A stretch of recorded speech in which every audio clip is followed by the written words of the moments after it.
কলেজের final exam chemistry পরীক্ষার দিন শায়রিকে এক প্রকার বাধ্য হয়ে এক্সাম অ্যাটেন্ড না করে বিয়ের পিঁড়িতে বসার জন্য প্রস্তুতি নিতে হচ্ছে। সব ফ্রেন্ডরা যেখানে বিক্রিয়ার সমতা মিলাতে ব্যস্ত, ঠিক সেই সময় শায়রিকে সবাই মিলে বউ সাজানোতে ব্যস্ত। বর্তমানে সে স্তব্ধ হয়ে পুতুলের মতো চুপচাপ কাঠ হয়ে আয়নার সামনে বসে আছে। চোখ বেয়ে বেয়ে নোনা জল গড়িয়ে পড়ছে, সেই সঙ্গে কিছু রঙিন স্বপ্নও ভেঙে যেতে দেখলো চোখের পর্দার সামনেই। সদ্য তরুণীতে পা দেওয়া শায়রির অদৃশ্য ধানা দুটি যেন কেউ কেটে দিচ্ছে, এমন পীড়াই বুকে এসে বিচ্ছে। চাচি এসে জানালো ছেলেরা নাকি এক দেখাতেই আকত করে ফিরে যাবে। ভাবাভাবি দেখা দেখির কোনো প্রয়োজন নেই তাদের, মেয়ে তাদের পছন্দের জন্যই প্রস্তাব পাঠিয়েছিলেন। তাদের আসার কথা ছিল বিকেলের পরপর। সবকিছু ঠিকই ছিল। শায়রি এত হয়েছে ওর মধ্যে বই নিয়ে পড়ার রিভিশনও দিয়েছিল, কিন্তু লাভ কি হলো? ছেলের মা ফোন দিয়ে জানালো তারা দুপুরের মধ্যেই আসবে এবং দুপুরে বিয়ে সম্পূর্ণ হবে। তার ছেলের নাকি বিকেলের পর কাজ আছে, এজন্য সময়সূচি খানিকটা আগানো হলো। শায়রির বাবা পারতেন তাদের সমস্যার কথা জানাতে, কিন্তু তিনি পাল্টা বললেন তাদের কোনো সমস্যা নেই, বরং যত দ্রুত বিয়ে সম্পূর্ণ হবে সেটাই তাদের জন্য মঙ্গলজনক।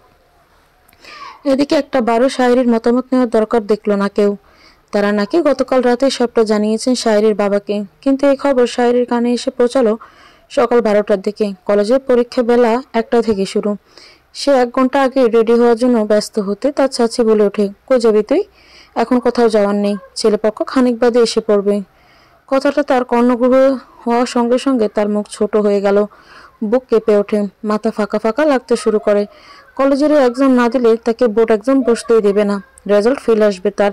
তখন থেকে হবু স্বামী নামক লোকটির প্রতি তার একাকার সমান ঘৃণা ও অনাগ্রহের সৃষ্টি হলো। আনমনেই তাকে নিজের সবচেয়ে বড় দুশ্মন ভাবা শুরু করলো সে। সাজানো শেষ হওয়ার পর চাচি মুগ্ধ দৃষ্টিতে তার দিকে তাকিয়ে বলে ওঠে, মাশাল্লাহ, আমাদের শায়রি মনিকে কি সৌন্দর্য লাগছে, দেখলে চোখ জুড়িয়ে যাচ্ছে। মনে হচ্ছে কোনো অচিন দেশের রাজকন্যা রাস্তা ভুল করে এখানে চলে এসেছে। তার এক কাজিন ফোরন কেটে বলে ওঠে, দুলাভাই তো তাকে দেখে জ্ঞান হারাবে। এ সিলি জোকেও সকলে গহর কাঁপিয়ে হাসলো। শায়রি ঘড়ির দিকে তাকায়, 2টা বাজতে 10 মিনিট বাকি। ক্ষণে তার চোখে পানি চলে গেল। সে ডুকরে শব্দ করে কাঁদতে লাগলো। তাকে ঘিরে অবস্থান করা ব্যক্তিরা তাকে সান্ত্বনা দিতে লাগে। সবাই ভেবে এনে বিয়ে হচ্ছে জন্য কান্না করছে। বিয়ের দিন কোণে কান্না করলে মানায়ও না। চাচি তার মাথায় হাত বুলিয়ে আদর করতে লাগলো। শায়রি সেই মুহূর্তে মন চাচ্ছিল ছুটে ফালিয়ে একটানে বিয়ের লাল শাড়ি ছুঁড়ে ফেলে কলেজের ইউনিফর্মটা জড়িয়ে দিতে, কিন্তু মন চাইলে কি সব ঘটে যায়? তাহলে হয়তোবা পৃথিবীটাতে অসুখী বলে কোনো শব্দ থাকতো না। সেও মনের কথা অনুযায়ী কাজ করতে পারল না, চুপচাপ বসেই রইল। এতদিনে একবারও বাবার আদেশ অমান্য করেনি সে। আজকের ব্যতিক্রম হলো না। চোখের পানি বলি দেওয়ার সাথে আকাশে ওরা স্বপ্নটাও ধুলির ন্যায় মিলিয়ে গেল। কেউ তার কষ্টটা বুঝতেই পারছে না। কষ্ট তো চোখে ধরা পড়তো তাহলে সবাই তার কষ্টের পরিমাণ দেখে হতভম্ব হয়ে যেত। তখনই তার কানে এসে হুলের মতো ছেলের ঘাড়ে চলে এসেছে। শব্দটা বিঁধল। মুহূর্তের মধ্যে তার রুমে জট পাকিয়ে থাকা দল হুড়মুড় করে রুম থেকে ত্যাগ করে। তাদের প্রস্থান করার সঙ্গে সঙ্গে রুমটা নিস্তব্ধতায় ছেয়ে গেল। সে উঠে দাঁড়ালো এবং বারান্দার দিকে অগ্রসর হলো। বারান্দা থেকে নিচটা স্পষ্ট দেখা যায়। অবাধ্য চোখ নিচের দিকে গিয়ে আটকালো। 3টে গাড়ি সত্যি এসে তার বাসার সামনে থেমেছে। 2টি মাইক্রো আর মাঝে একটা প্রাইভেট কার। সাদা রঙের পার্সোনাল কারটা ফুল দিয়ে সাজানো। নিশ্চয়ই বর্ষাহেবী গাড়ি করেই এসেছেন। শায়রির গা জ্বালা দিয়ে উঠল। ভেতর থেকে রাগের দলা বিস্ফোরিত হয়ে ওঠে। ধীরে ধীরে গেস্টরা গাড়ি থেকে বের হতে লাগলো, কিন্তু সাদা গাড়ি থেকে কেউই বের হচ্ছে না। তার মনে খটকা লাগে। সুজিকু এলো বারান্দার গ্রিল বরাবর। আসলে কারটা থেমে আছে, ভেতর থেকে কেউই বের হচ্ছে না। একে একে সবাই বের হলেই একেবারে শেষ সময়টা সাদা গাড়ির ড্রাইভিং সিটের দরজা খুলে গেল। একটা সুবলিষ্ঠ সুগঠিত পুরুষ অবয়ব চোখের সামনে হতেই শায়রির বুক দুরু দুরু করে ওঠানামা করতে শুরু করে। শ্বাস প্রশ্বাস অস্বাভাবিকভাবে বাড়তে লাগে। নিশ্চয়ই এটাই বর সাহেব, কারণ 2 মেট্রো থেকে সব যাত্রী নেমে পড়েছে এবং তাদের মধ্যে কেউই বর বেশি নেই। শেষ যাত্রী যে বর, এতে তার দ্বিধা রইল না। সে অপ্রবৃত হয়ে ওঠে এবং চোখ বুজে বিড়বিড় করে বলে, এ আবার কেমন বর, নিজের বিয়েতে নিজে ড্রাইভিং করে, অদ্ভুত। ততক্ষণে বাসার ভেতরে সরগোল হয়ে হুল্লোড় এসে কান জ্বালাপালা করে দিচ্ছে। সে মুখ ঘুরিয়ে নিল বারান্দার গ্রিল থেকে। বারান্দা থেকে রুমে প্রবেশ করতে আহনাফ হাসান নামটা কানে আসলো। তার ভ্রু কুঁচকে যায়। এরকম মুহূর্তে কে এই নাম উচ্চারণ করছেন? আচ্ছা, অনুষ্ঠানে কে আহনাফ হাসান এসেছে? এটাও সম্ভব, অবাস্তব বটে। শায়রি একদণ্ড ভাবল। এমনও তো হতে পারে ছেলের বন্ধু হয় আহনাফ। না, এটা হতে পারে না। আহনাফের নিশ্চয়ই খেয়ে পড়ে কাজ নিয়ে যে তার বিয়ে খেতে আসবে, তাও আবার বাসায় হওয়া সাদামাটা বিয়েতে। তো এমন মানুষজন আসবেই না। সে আগডম বাগডম ভাবতে ভাবতে চাচি আর কাজিন বাহিনী এসে তার কাছে এসে দাঁড়ালো। সবার মুখ হাসি হাসি। চাচি বলে ওঠে, ছেলেরা দেরি করতে চাচ্ছে না, কাজী ওদের সঙ্গে এসেছে, বিয়ের কাজ সম্পূর্ণ করে খাওয়া দাওয়া সারবে। শায়রি চুপসে গেল। তার মন চাচ্ছে বাবার পা ধরে কান্নাকাটি করে বলতে, আব্বু আমি বিয়ে করতে চাই না, আমি প্লেনে প্লেনে করে আকাশে ঘুরতে চাই, দেশ বিদেশে ভ্রমণ করতে চাই, প্রকৃতি দেখতে চাই, রান্না বান্না চুলো সামলানোর কাজ আমি পারবো না। পেঁয়াজ কাটলে আমার চোখে পানি চলে আসে, মশলার ঘ্রাণ নাকে এলে বমি পায়, চোখ জ্বলে, কি করে সংসার করব আমি? তার ছোট বোন শ্রুতির কথা আওয়াজ নগ্নতা কেটে যায়। শ্রুতি চোখ মুখ উজ্জ্বল করে বলে, আপুই জানিস দুলাবে কত হ্যান্ডসাম, উনি অনেক স্টাইলিস্ট, সানগ্লাস পরে এসেছে বিয়ে করতে। উফ, যা কুল না ব্যাপারটা। সে তার ছোট বোনের কথা দারুণ বিরক্ত হলো। তার বোন সবার সামনে অনর্গল বলে যেতে লাগলো, আমাকে চকলেটও দিল, কত ভালো উনি। ভাবা যায়। শায়েরির কথা শুনে বোনের গালে চড় মারতে ইচ্ছে করছিল। একটা অচেনা লোকে চকলেট দিল আর অমনি উনিও লোভী বাচ্চার মতো চকলেট নিয়ে খাওয়া শুরু করলো। ছেঁচড়া কোথাকার। একটা চকলেট পেয়ে প্রশংসার বাণী ছুটতে ব্যস্ত। চাচি এসে তার কাঁধে হাত রেখে বলল, চল মা, দেরি করিস না, ছেলেপক্ষ তাড়া দিচ্ছে। শায়েরি তাদের সঙ্গে তাল মিলিয়ে হাঁটা ধরল। অস্বস্তি চাপা বেদনা কাজ করছে তার মধ্যে। ভীষণ চিন্তিত সে। তার বিয়ে উপলক্ষে বাসা সাজানো হয়নি। কাজে ড্রয়িং রুমটা দেখে বোঝার উপায় নেই যে এখানে কারো শুভ বিবাহ সম্পন্ন হবে। কোনো সাজ সরঞ্জাম নেই, কেবল বধূই হালকা সেজেছে। ড্রয়িং রুমে পৌঁছেই চোখ গেল সোফার দিকে। কালো পাঞ্জাবি পরা একটা ছেলে মাথা নিচু করে তার মুখ বরাবর বসে আছে। চেহারা দেখা যাচ্ছে না, সামান্য ঝুঁকলে হয়তো চেহারা গরম দেখা যাবে, কিন্তু লজ্জায় শাহেরি সেটাও হয়ে দাঁড়িয়ে থাকে। কিন্তু তার বুকের মধ্যে সানগ্লাস ঝুলিয়ে রাখা, সেদিকে দৃষ্টি গেল তার। তাকে দেখে শাহেরির বুক কুঁচকে গেল। বড় আজব তো লোকটা, বিয়ের দিন কেউ কালো পরে? দেখে মনে হচ্ছে ব্যাপারটা শোক মিলাদের অনুষ্ঠানে এসেছে। কিন্তু অদ্ভুত একটা ব্যাপার হলো, লোকটাকে দেখার পরপরই শাহেরির মাথা ঘুরাতে লাগলো। এখনো চেহারা দেখেনি। তার কেন যেন মনে হচ্ছে এটা কোনো বুড়ো লোক। চাচির কথা কি তবে ঠিক? এমনই মুহূর্তে খুব সুরেলা গলায় কে একজন বলল, এই যে আমাদের বৌমা চলে এসেছে। কথাটা কর্ণপাত হতে তার গা বেয়ে হিমস্রোতপূর্ণ অনুভূতি বয়ে গেল। মাথা ঘুরানো বেড়ে গেল। কালো পাঞ্জাবি পরা লোকটা উঠে দাঁড়িয়ে সোজাসাপটা তার চোখে চোখ রাখলো। দুজনে চোখাচোখি হতে কালো পাঞ্জাবি পরিধানকারী বিস্মিত ভদ্রসূচক হাসি দিল। কিন্তু শায়েরি হতভম্ব হয়ে গেল তাকে দেখে। চকিত হয়ে সামনে দাঁড়িয়ে থাকা ব্যক্তিটাকে দেখে গলা শুকিয়ে আসলো। বিস্ময় মূর্তি বনে গেল সে। দৃষ্টি তার অবিন্যস্ত। চোখের সামনে সেটা কাকে দেখছে? এই ছেলেটা টিভির ভিতরে অভিনয় করে না? আহনাফ হাসান তার সামনে দাঁড়িয়ে আছে। ভাবতেই তার মাথা চরকির ন্যায় ঘুরতে লাগে। হাত ঘামে ভিজে উঠেছে। দুটো শুকনো ডোক গিলে ফেলে সে। এত বড় সেলিব্রিটি তার বাসায় কি করছে? মাথা ফাঁকা হয়ে আসলো তার। মস্তিষ্কের প্রতি নার্ভ এত উত্তেজিত হয়ে উঠল যে সে দাঁড়িয়ে থাকা দায় তার জন্য। আহনাফ হাসান নামক নায়ক সাহেব তাকে উদ্দেশ্য করে ঠোঁট নাড়ালো, কিন্তু ঘাবড়ে যাওয়া চমকে যাওয়া শায়েরির কানে কিছুই পৌঁছাতে পারল না। এর আগে সে জ্ঞান হারিয়ে লুটিয়ে পড়তে ধরলে সামনে থাকা ব্যক্তিটি তার বলিষ্ঠ দুটি হাত দিয়ে বেশ শক্তপোক্তভাবে আঁকড়ে ধরে তাকে।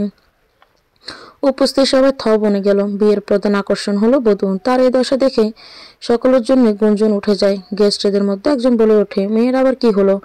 আহনাফ হতভম্ব হয়ে যায়। এমন কিছু আশা করেনি সে মোটেও। এটা অপ্রত্যাশিত ছিল। তার এক বন্ধু এসে ফিসলি হেসে বলে, ভাবি তোরে দেখেই ফিট খাইছি। এ মেয়ে তোর সঙ্গে সংসার করবে কেমনে? তুই সুমা দিলেও তো ভাবি সেন্সলেস হবে রে। আহনাফ দুই হাতে তাকে আঁকড়ে ধরে বিরক্তি প্রকাশ করলো।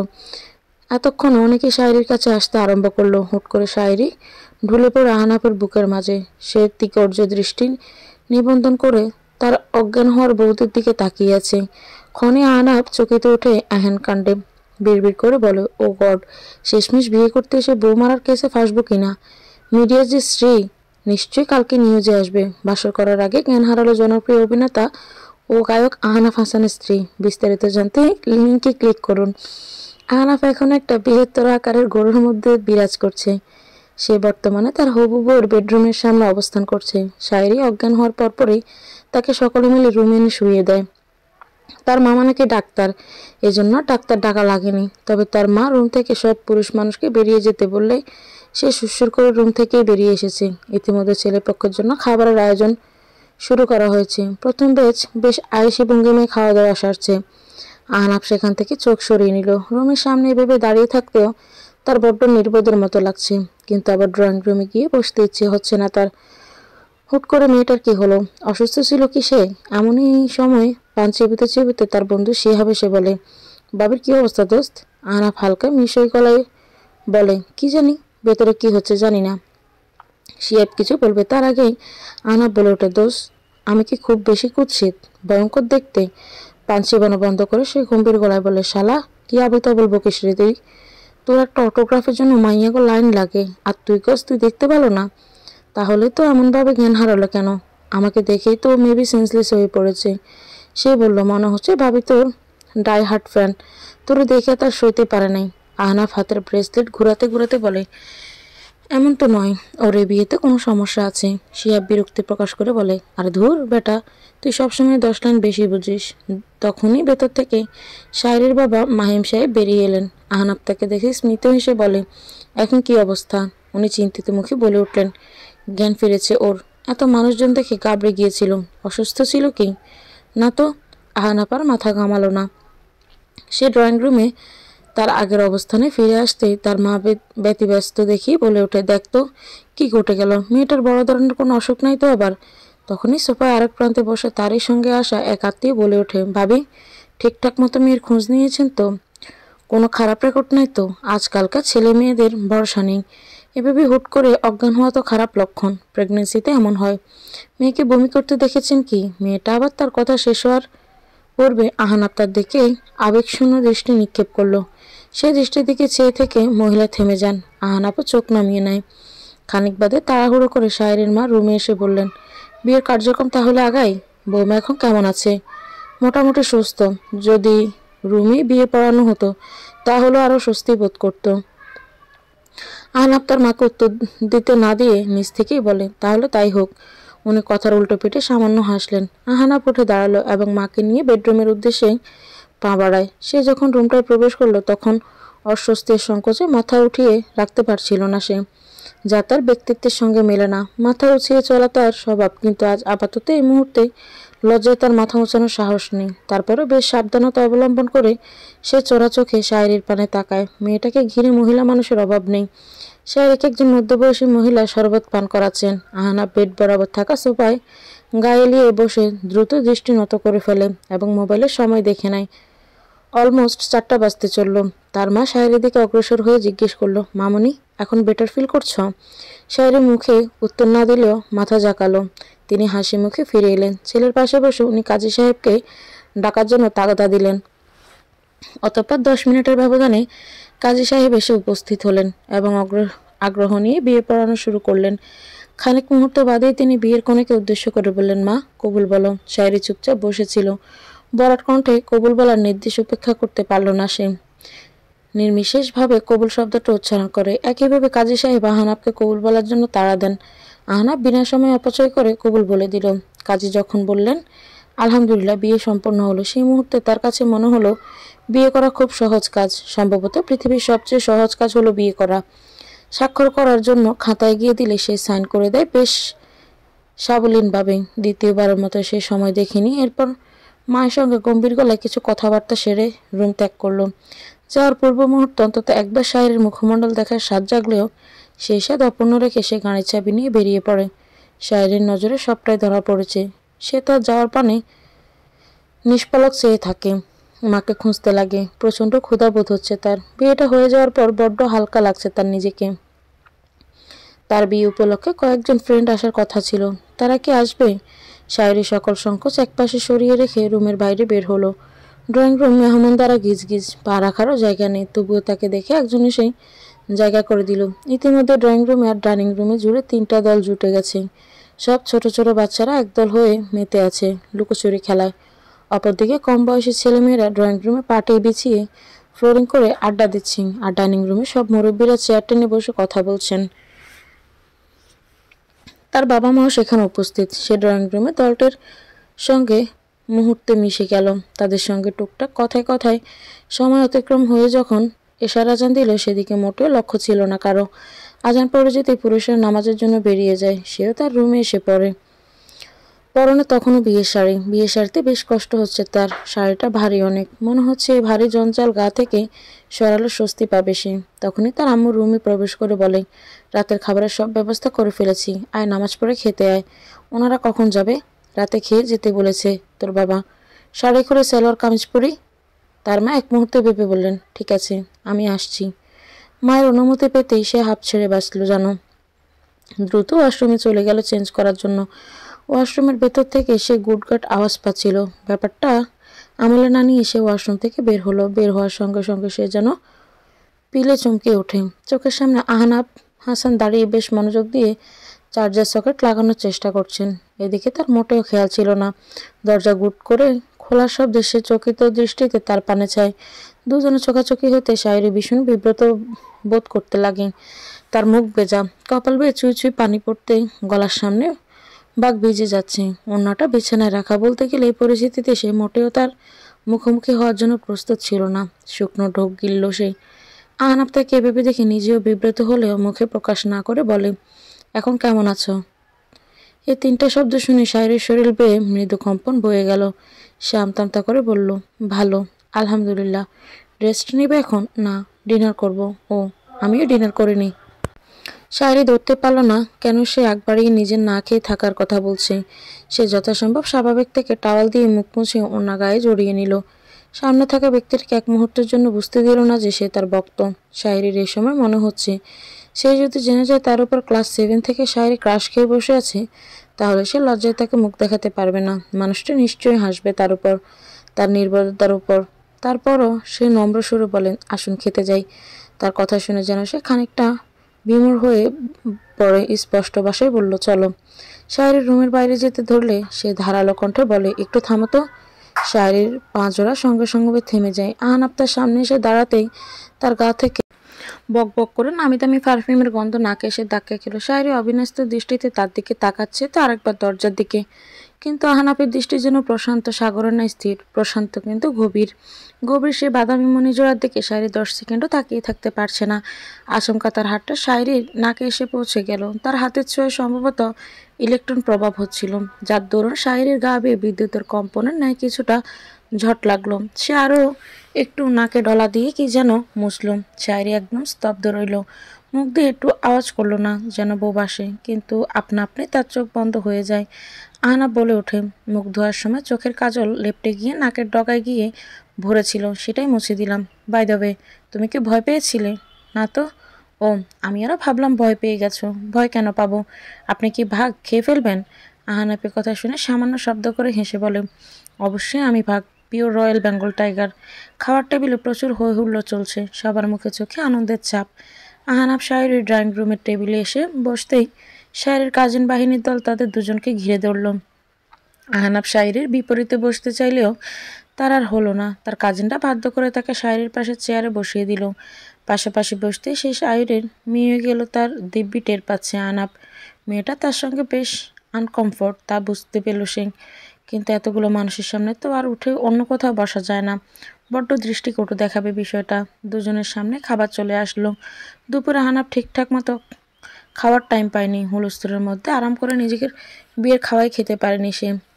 বিরিয়ানি, রোস্ট, খাসির রেজালা, আলুর চপ, কাবাব, বোরহানি, জর্দা, পোলাও, ফিরনি পরিবেশন করা হয়েছে তাদের সামনে।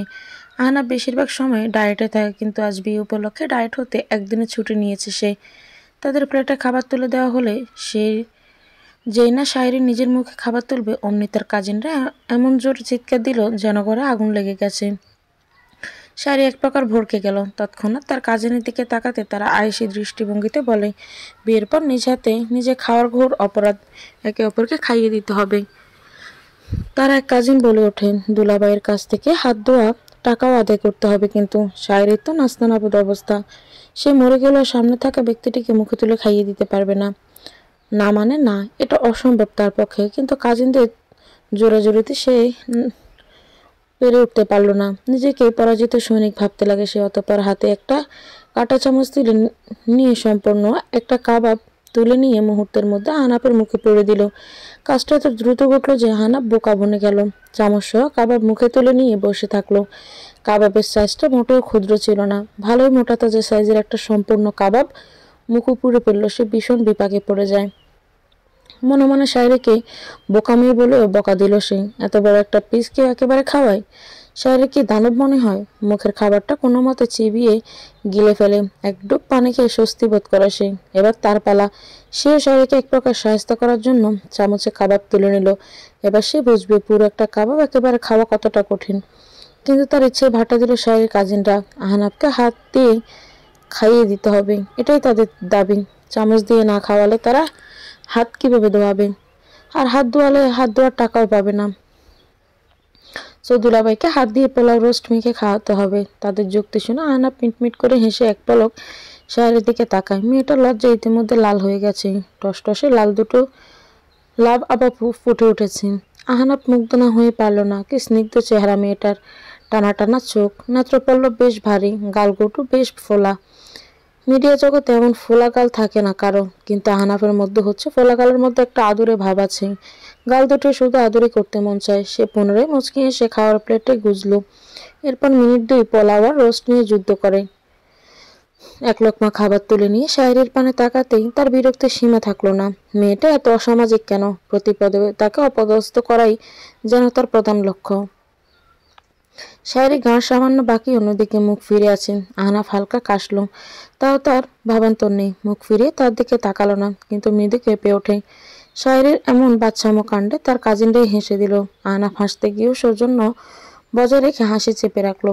এরপর নম্রতা বজায় রেখে আস্তে করে বলে, তাকাও এদিকে। শায়রি সঙ্গে সঙ্গে তাকালো তার পানে। বেচারার দৃষ্টি এক জায়গায় স্থির নেই, এদিক ওদিক তাকাচ্ছে বারংবার, যেন আহনাফের দিকে তাকিয়ে থাকলে মেয়েটা শুলে চড়ানো হবে। সে তার মুখের সামনে খাবার আনলেও শায়রির খাবারটুকু মুখে তুলে দিতে বেশ জড়তা কাজ করছিল। তবুও বহু কষ্টে খাবার খাওয়ার জন্য মুখ খুলতেই আহনাফ সুস্থ স্বস্তি বাদামি দৃষ্টিজোড়ার সম্মুখীন হতে হয়, যার দরুন তার পুনরায় মাথা ঘোরানো বেড়া মাথা চাড়া দিয়ে ওঠে। দ্বিতীয়বারও সর্বনাশ। চোখ জোড়ার দিকে সে তাকালো না। শরীর জুড়ে ক্রমশ অস্থিরতা এসে ঘূর্ণিঝড় পাকাচ্ছে, যেন নার্ভাসনেসের জন্য তার দ্বারা মস্ত বড় এক ভুল হয়ে যায়। সে বলে আহনাফের হাতে আঙুলে কামড় বসিয়ে দেয়। আহনাফ ব্যথা অনুভব করলো, সেই ব্যথা দাঁতে দাঁত চেপে সয়ে যায়। মুখ শব্দ করা থেকে বিরত থাকলেও তার চোখ মুখের বাকভঙ্গি দেখে শায়রি বুঝে যায় সে ভীষণ ব্যথা পেয়েছে। শায়রি মুখে খাবার নিয়ে নিজের কাজে নিজে হতভম্ব হয়ে যায়। এদিকে উনি দ্রুত হাত সরিয়ে নিয়ে বিড়বিড় করে বলে, সবার সামনে লাভ বাইট দিয়ে দিয়ে হাতের আঙুলটা শেষ করে দিলে তো? তার মুখ থেকে এমন কিছু শোনার পর শায়রির মনে হচ্ছে মাটি ফাঁক হয়ে যাক, আর সে সেই গর্তে মুখ লুকাক। কি লজ্জাজনক পরিস্থিতি তার জন্য এটা। একবার খাওয়ানোর পরও তার কাজিনটা ক্ষান্ত হলো না। তারা হই হই করে বলে ওঠে, এবার একবার খাওয়ালে হবে না, মিনিমাম 3বার খাইয়ে দিতে হবে। আহনাফ এবারে একগাল হাসলো। তারপর শায়রিকে উদ্দেশ্য করে লো ভয়েসে বলল, এবার দোহাই লাগিয়ে আল্লাহ বাইট দিও না, বেশি ভালোবাসা সহ্য হবে না। বদহজম হলো বিপদ। শায়রি লজ্জায় নতজানু হয়ে পড়ে। চোট লাগিয়ে পালিয়ে যেতে মন চাচ্ছে। তাকে খাইয়ে দেওয়ার পর আহনাফকে 5,000 টাকা হাত ধোয়ানোর জন্য পকেট থেকে বের করতে হলো। খাওয়ার পর্ব সমাপ্ত হলে তাদের দুজনকে ড্রয়িং রুমে এনে বসিয়ে দেওয়া হলো। এ সময় আশেপাশে তার কাজিনদের পাওয়া যাচ্ছিল না। তারা শায়রির রুমটা সাজাতে ভীষণ ব্যস্ত। দুজন পাশাপাশি অবস্থান করলেও কারো মুখে বাক নেই। দুজনে চুপচাপ। চারপাশে পিনপতন নীরবতা। শায়রির হাত বারবার ঘেমে ভিজে উঠছে। আহনাফ ফোন চালাচ্ছিল। প্রায় আধ ঘন্টা পর সে বলে ওঠে, আমি জানতাম মেয়েরা 2 মিনিট কথা না বলে থাকতে পারে না, বাট তুমি আমার ধারণা পাল্টে দিলে। আমি আর 10টা মেয়ের মতো নই। আমি সাধারণ হলেও আমার মধ্যে কিছু অসাধারণ ব্যাপার আছে। যেমন উদাহরণস্বরূপ যে কোনো কিছু বলবে। সে উদাহরণ শায়রির মাথায় আসলো না। আসলে তার মধ্যে কোনো অসাধারণ গুণ নেই। না সে গান পারে, না সে আবৃত্তি পারে, বরং সামনে থাকা মানুষটার পা থেকে চুল সবটাই বুঝি অসাধারণ। কথাও কি সুন্দরভাবে বলে। সে শায়রির মুখ ভার করে বলল, আসলে আমার মধ্যে কোনো অসাধারণ গুণ নেই, আমি একটা বেগুন। তার কথা শুনে আহনাফ মুখ ঘুরিয়ে হালকা হাসলো। শায়রি বলে ওঠে, তবে আমার একটা বিশেষ স্বপ্ন আছে। সবাই যেখানে ডাক্তার ইঞ্জিনিয়ার হওয়ার জন্য ছুটে, সেখানে আমি আকাশে উঠতে চাই। বাংলার আকাশে প্লেন চালাতে চাই, মানে এয়ারফোর্স অফিসার হতে চাই। আহনাফ প্রথম দিকে তার কথাগুলো আমলে না নিলেও শেষ বাক্যটা কর্ণপাত করার সঙ্গে সঙ্গে তার দিকে পূর্ণ দৃষ্টিতে তাকালো। মেয়েটাকে বেশ সূক্ষ্মভাবে অবলোকন করতে লাগলো এবং তার কাছে মনে হলো মেয়েটা আসলে বড্ড অসাধারণ। শায়রিকে উদ্দেশ্য করে সে বলে ওঠে, তোমার লাইফটা খুবই চমৎকার। শায়রি এই প্রথম শায়রি নামটা জোরে শব্দ করে উচ্চারণ করলো সে। যেমন ভালো লাগা চেয়ে গেল তার মন জুড়ে। সে থেমে বলল, তবে লক্ষ্য পৌঁছাতে হলে ডিটারমেন্ট থাকতে হবে কিন্তু। শায়েরি নিভে যাওয়া গলায় বলে, ডিটারমেন্ট তো আছি। বেশ, তাহলে বেস্ট অফ লাক। শায়েরি তার দিকে কেমন অদ্ভুত চোখে তাকালো। তার কাছে মনে হলো সে বড়সড় কোনো অপরাধ করে ফেলেছে, কিন্তু কি অপরাধ করেছে সে তা জানে না। শায়েরি উঠে দাঁড়িয়ে বলে, আপনার জন্য আমার স্বপ্নটা কাচের মতো ভেঙে গুড়গুড় হয়ে গেল। আমি আমি কি করলাম? কিছুই তো বুঝতে পারছি না। শায়েরি আর দাঁড়ালো না, চোখ ভিজে উঠল তার। সদ্য স্বপ্ন ভেঙে যাওয়ার আঘাতটা ফের মনের দরজায় করাঘাত করতে শুরু করতে চোখ বেয়ে জল গড়িয়ে পড়ল। সে গটগট করে হাঁটা দেয় অন্যদিকে। মাত্র যার প্রতিটা কাজে সে মুগ্ধ হচ্ছিল, এখন তাকে শায়েরির বিরক্তির কারণ মনে হচ্ছে। ঘৃণা করতে ইচ্ছে করছে তাকে। আহনাব তার চোখে জল দেখে চকিত দৃষ্টিতে তার যাওয়ার পানে চেয়ে থাকে এবং বিড়বিড় করে বলে, ভারী অদ্ভুত তো তুমি। শায়েরি বারান্দায় এসে দাঁড়িয়ে আছে। বারান্দা থেকে বেরিয়ে আসার নামগন্ধ তার মধ্যে নেই। সে নিষ্পলক চাউনিতে বাইরের দৃশ্য দেখায় ব্যস্ত। আকাশ আধারে তার মনটা বিষণ্ণতায় চেয়ে যাচ্ছে। প্রচণ্ড উদাসীনতা মনের মধ্যে কুণ্ডলি পাকাচ্ছে। এমন সময় তার রুমে কারো পদচারণ ঘটে। সে বারান্দা থেকে সম্পূর্ণ ব্যাপারটা ঠাউর করে ফেলে। যে ব্যক্তি রুমে এসেছে সে বেশ দ্বিধায় ভুগছে। রুমে ঢুকতে ফোন চার্জ দিয়ে একবার বারান্দায় উকি ঝুঁকি মেরে বাথরুমে গিয়ে ঢুকে দরজা লাগানোর আওয়াজ শায়েরি বারান্দা থেকে স্পষ্ট শুনতে পেল। সে গুটি গুটি পায়ে রুমে এসে দাঁড়ালো। মনটা অশান্ত হয়ে আছে তার। রুম এসে দাঁড়াতে এক রুমটার সাজসজ্জা চোখে এড়ালো না। তার কাজিনটা বেশ সুন্দর করে রুমটা সাজিয়ে দিয়েছে। সাদা গোলাপ দিয়ে সম্পূর্ণ রুমটা সাজানো হলেও বেড কভার লাল গোলাপের পাপড়ি দিয়ে ছিটিয়ে রাখা। মাঝে সার্কেলে KS+AO লেখা, যেটা দেখা মাত্র লজ্জায় সে সিটিয়ে যায়। শরমে মাথা উঁচু করে রাখতে পারছে না সে। এবার মনে হলো ফের বারান্দায় চলে যাবে। যে না পা আগাবে অমনি খট করে বাথরুমের দরজা খুলে গেল। পুনরায় তার সম্মুখীন হলো একে অপরের। চোখে চোখ পড়তে শায়েরির জড়তা দ্বিগুণ পরিমাণ বৃদ্ধি পেল। আহনাফের মুখ হাত ভেজা, বোঝা যাচ্ছে বেচারা শীতে মরে মরে অবস্থান। হাত ধুতে গিয়ে সে নিজের শার্টটাও আংশিক ভিজিয়ে ফেলেছেন। শায়েরি চেয়ারে ঝুলে থাকা তোয়ালাটা নিয়ে তার দিকে এগিয়ে গেল। আহনাফ নাচড় জলদি হাত ধুতে গিয়ে শায়েরির হাতের সঙ্গে তার হাতটা লেগে গেল। মুহূর্তের মধ্যে শায়েরি পিছে চমকে ওঠে। দুজনের চোখাচোখি হলো একবার। তারপর নীরবে আহনাফ হাত মুখ মুছে টাওয়ালখানা তাকে ফেরত দিয়ে বলে, আমি ভাবলাম তুমি ঘুমিয়ে পড়েছ। ঘুমোয়নি, তাই তো দেখছি। এসো বসি, আজ অনেকক্ষণ তোমার সাথে গল্প করব। আহনাফ বিছানায় গিয়ে বসে পড়ল। এরপর নিচ থেকে বলা শুরু করলো, তুমি কি কোনো কারণে আমার উপর রেগে আছো? এ প্রশ্নে সামান্য ভরকালো যেন শায়েরি। সে রাশভারী কণ্ঠে বলল, না, তা ঠিক। রাগ করার মতো আমাদের সম্পর্কটা এখনো মজবুত হয়নি। শরীর কি এখনো খারাপ? না, আমি একদম ঠিক আছি। মন খারাপ তাহলে? এই প্রশ্নের উত্তর দিতে গিয়ে শায়েরি বিপাকে পড়ে যায়। আসলে কি তার মন খারাপ নয়? আবারও তার উদ্দেশ্যে প্রশ্ন ছোড়া হলো, তাহলে ধরে নেব যে মন খারাপ তোমার? হ্যাঁ। আহনাফ গায়ে লেগে বসে খুব আন্তরিকতার সঙ্গে বলল, মন খারাপ থাকাটা ভালো না। আমার কাছে মন ভালো করার কিছু টেকনিক আছে, শুনবে? যদিও বা শায়েরির খুব জানতে ইচ্ছে হচ্ছিল কি সেই টেকনিকগুলো, কিন্তু নিজের ইচ্ছাকে দমিয়ে রেখে বলল, হুম। দূরে দাঁড়িয়ে আছো কেন? এসো, পাশে এসে বসো। দূর থেকে গল্প আর ভালোবাসা জমে না। ভালোবাসা শব্দটা কর্ণগৃহে পৌঁছানো মাত্র শায়েরির বুক কেঁপে ওঠে। কেমন অস্বস্তি এসে ভিড় জমালো মনের অন্দরমহলে। সে ধীর পায়ে এসে তার মুখোমুখি বসলো। আহনাফ হালকা হেসে বলে, তুমি নিজের সম্পর্কে কিছু বলো, শুনি আমি। আমার নিজের সম্পর্কে বলার কিছু নেই। ছোটবেলা থেকে স্কুল যাওয়া আসা আর সন্ধ্যাবেলায় পড়তে বসতে বসতে সময় গড়িয়ে গেল। তবে একটা বিশেষ গল্প আছে। ক্লাস 5-এ থাকতে স্কুলের সিঁড়ি থেকে পড়ে গিয়ে পা ভেঙে গিয়েছিল। এছাড়া আমার নিজের আর কোনো গল্প নেই। I C.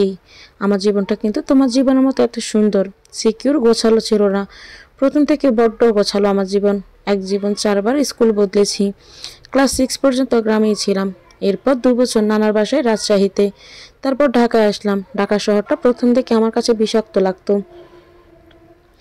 এবার শায়েরি তার কথা বেশ মনোযোগ দিয়ে শুনতে লাগলো। এত বড় সেলিব্রিটির জীবন কাহিনী কে না শুনতে চাইবে। আহনাফ হালকা উষ্ণ কিন্তু উদাসীন গলায় বলে, 6ষ্ঠ শ্রেণীতে থাকতে বাবা ব্রেন স্ট্রোক করে মারা যান। এরপর দুনিয়া চিনতে লাগলাম আমরা মা ছেলে। এতকাল একটা সুরক্ষিত জিনুক যেন আমাদের খোলস দিয়ে আবৃত্তি করে রেখেছিল। হুট করে খোলস ভেঙে গেল।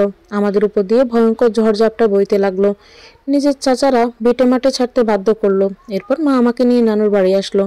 সেখানেও সমস্যা। 2 মামা জায়গা সম্পত্তি ভাগ করে নিজের মতো সংসার করছেন। তাদের ঘরে আমাদের জায়গা নেই। তবুও 2 বছর মা আমাকে নিয়ে সেখানেই মাটি কামড়ে পড়ে থাকলো। একসময় অসহ্য হয়ে আমাকে নিয়ে ঢাকা চলে আসে। ঢাকা আসলে কি সব সমস্যার সমাধান হয়? ঢাকায় তো আর টাকার গাছ নেই, বরং এখানে বুঝি নিঃশ্বাস ফেলার জন্য ব্যাট দিতে হয়।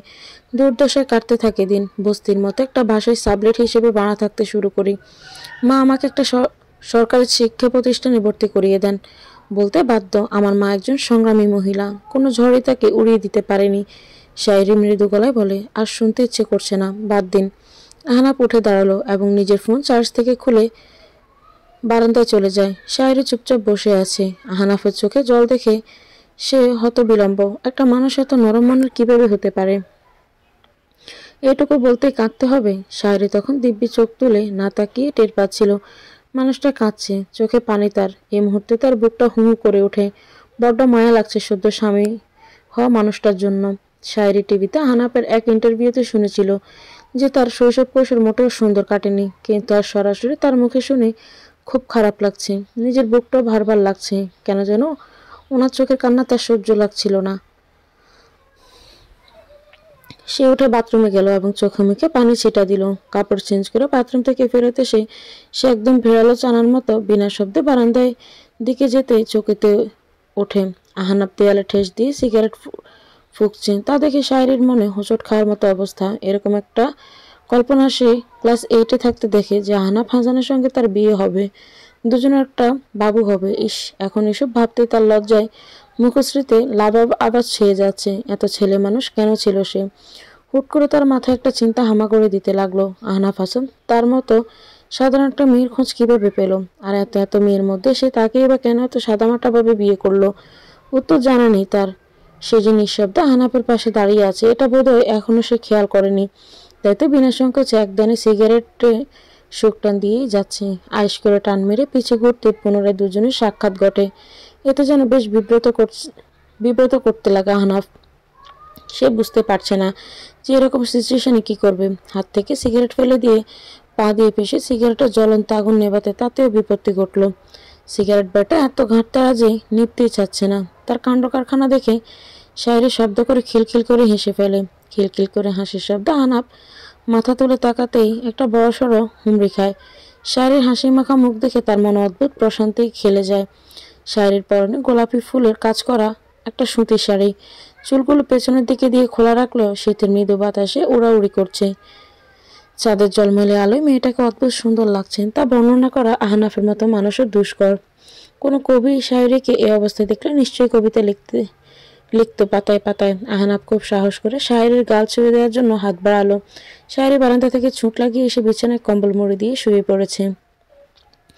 আহনাফের এরকম দৃশ্য দেখে সে ঠাউর করে ফেলে যে ছেলেটা ঘোরের মধ্যে পড়ে গেছে। ঘোরের মধ্যে পড়ে মানুষ অনেক ভুলভাল কাজ করে বসে। মানুষটা তার মায়াজালে আবদ্ধ হচ্ছে। পায়ের আওয়াজ কানে আসতে সে কম্বল শক্ত করে চেপে ধরে ঘুমিয়ে পড়ার ভান ধরে। শায়রু ঘুমিয়ে গেলে প্রশ্নটা করে আহনাফ যতই জবাব না পেয়ে সে হতাশ হয়ে চুপচাপ তার পাশে এসে শুয়ে পড়ে। অনেক অপ্রকাশিত কথা না বলেই সে নীরবে নিভৃতে শায়রির পাশে শুতেই ঘুমিয়ে পড়ে। পরের দিন সকালে বেশ দেরি করে ওঠে শায়রি। ঘুম থেকে উঠে পাশের জায়গাটা ফাঁকা দেখে চকিয়ে যায় সে। চোখ ভরিয়ে বাথরুমটা দেখলো। বাথরুমেও কেউ নেই। দুশ্চিন্তায় তার কপালে ভাঁজ পড়ে গেল। উঠে দাঁড়াতে ড্রেসিং টেবিলের উপর একটা ছোট সাদা কাগজ দেখল। সদ্য ঘুম থেকে ওঠা শায়রির মাথায় যেন ভাঁজ ভেঙে পড়ল। সে হুড়মুড়িয়ে টেবিলের সামনে গিয়ে দাঁড়ালো। কাগজটা হাতে নিতে কেমন শুভ্র অনুভূতি জাগ্রত হলো মনের অন্দরমহলে। তার কাছে এই সামান্য কাগজের টুকরোকে খুব মূল্যবান জিনিস মনে হচ্ছে। কাগজের লেখা খুলে দেখার আগে সে দিব্যি টের পাচ্ছে এটা আহনাফ তার জন্য লিখেছে। সে লেখাটা পড়ল না, খুব যত্নে আলমারিতে ঢুকিয়ে রাখলো। কেন রাখলো সে নিজেও জানে না, কিন্তু খুলল না সে। অনেকক্ষণ চিঠিটার দিকে তাকিয়ে থেকে এরপর গোসল নিতে বাথরুমে গেল। একটা সালোয়ার কামিজ পরে সে রুমে থেকে খুব স্বাভাবিকভাবে বের হলো এবং সঙ্গে সঙ্গে মনে পড়লো তার একটা অসাধারণ গুণ হলো সে খুব দ্রুত মানুষকে ভড়কে দিতে পারে। দারুণ অভিনয় পারে সে। এ যেমন কাল সারাটা রাত সে ঘুমানোর অভিনয় করেছে, অথচ ফেমাস অভিনেতা তার সূক্ষ্ম অভিনয়টুকু ধরতে পারেনি। সে সত্যি সত্যি ঘুমিয়ে পড়েছে ভেবে নিয়ে সারাটা রাত বেচারা অস্বস্তি নিয়ে কাটিয়েছে। বড় যখন আহনাফ ঘুম থেকে উঠল তখনও টের পেয়েছিল শায়রি, কিন্তু সারা রাত জেগে থাকার জন্য ওই সময় সে কিভাবে যেন ঘুমিয়ে পড়ে। ডাইনিং টেবিলে অনেকেই বসে নাস্তা খাচ্ছে। মেহমানের মধ্যে অনেকে আজও এই বাসায় আছেন। শায়রি খাওয়ার টেবিলে এসে বসলো। 2 ধরনের নাস্তা বানানো হয়েছে, পাতলা খিচুড়ি আর পেঁয়াজ মরিচ দিয়ে ভাজা ডিম এবং পরোটা সবজি। শায়রি বিনা সংকোচে পরোটা পাতে তুলে নিয়ে খাওয়া শুরু করলো। তাকে দেখে বোঝার উপায় নেই সে নতুন বউ। শায়রির মা রান্নাঘর থেকে বের হয়ে হতভম্ব হয়ে তাকে উদ্দেশ্য করে প্রশ্ন করে, আহনাব কোথায়? তুই একা নাস্তা খাচ্ছিস কেন?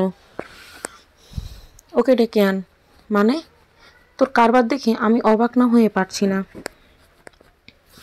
শায়রি প্লেটে একটা ডিমবাজি তুলে নিয়ে বলল, উনি চলে গেছে আম্মু। কখন গেল? সকালেই।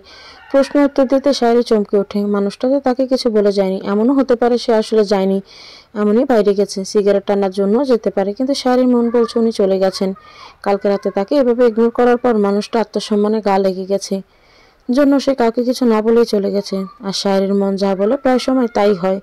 সে খাওয়া বাদ দিয়ে চলে গেল রুমে। মাথাটা ভারবার লাগছে। রুমে কিছুক্ষণ পায়চারি করে আলমারি খুলে চিঠিটা বের করলো, কিন্তু পড়ার সাহস হচ্ছে না। সে চিঠিটা পুনরায় আলমারিতে রেখে দিল। এরপর বারান্দায় আসতে হিম শীতল বাতাসে শীত লাগতে শুরু করে। সে মনে মনে ঠিক করে নেয়, যেদিন সে মানুষটাকে মন থেকে মেনে নিতে পারবে সেদিনই চিঠিটা পড়বে, এর আগে না। তখনই রুমে শ্রুতি ঢুকে বলে, আপু কই তুমি? শায়রি শান্ত গলায় বলল, কি? ভাইয়া এভাবে কাউকে না জানি হুট করে চলে গেছে। শোনার পর বাবা অনেক রাগ করেছেন। শায়রি ব্রুকুচকে বলে, রাগার মতো কিছু হয়নি তো। ওনার কাজ পড়ে গেছে তাই কাজে গেছে, আর না জানিয়ে যায়নি, আমাকে বলে গেছে। তার কথা শুনে শ্রুতি মিটমিট করে হেসে বলে, একদিনই এত ভাব হয়ে গেল? কি ভালোবাসা! শায়রি বোনের কথা শুনে হালকা বিস্মিত হলো। সে ফটাফট মিথ্যে কেন বলল? কেন লোকটাকে সবার সামনে বাঁচিয়ে দিল? আর আসলে কি সব ঠিক আছে? তাদের বিয়েটা কি সত্যিই খুব নর্মাল? সে কি মেনে নিতে পেরেছে? কিছুই বুঝতে পারছে না সে। তবে তীব্র একটা রাগ তার মনের মধ্যে চেপে আছে। এর আগের আগুনে আনন্দ সুখ ভাটা পড়েছে যেন। রাগটা কার উপর এটাই আন্দাজ করতে পারছে না সে। শ্রুতি মুখ গোমরা করে বলে, ভাবলাম তোমাকে মেহেদি পরিয়ে দিব, কিন্তু ভাইও চলে গেছে। উনি না থাকলে না থাকুক, আমরা মেহেদি পরি নাকি মেহেদি পরার জন্য ওনাকে দরকার? শেষ প্রশ্নটা করে এসে খেয়াল করলো তার মন আসলে খুব খারাপ। একটা বেখেয়ালি বেহিসেবি অভিমান বুক জুড়ে হাহাকার করছে। ওনার পাস্তানি কি এই অভিমানের কারণ? কিন্তু কেন? শায়রি তো তাকে ভালোবাসে না, সেও তাকে ভালোবাসে না নিশ্চয়ই। একদিনে কি আর ভালোবাসা হয়? সে চুপচাপ রুমে এসে শুয়ে পড়ল। আজকে সারাদিন আর উঠবে না। তার যখনই মন ভীষণ খারাপ থাকে সে শুয়ে থাকে। আহনাব শুটিং স্পটে বসে আছে।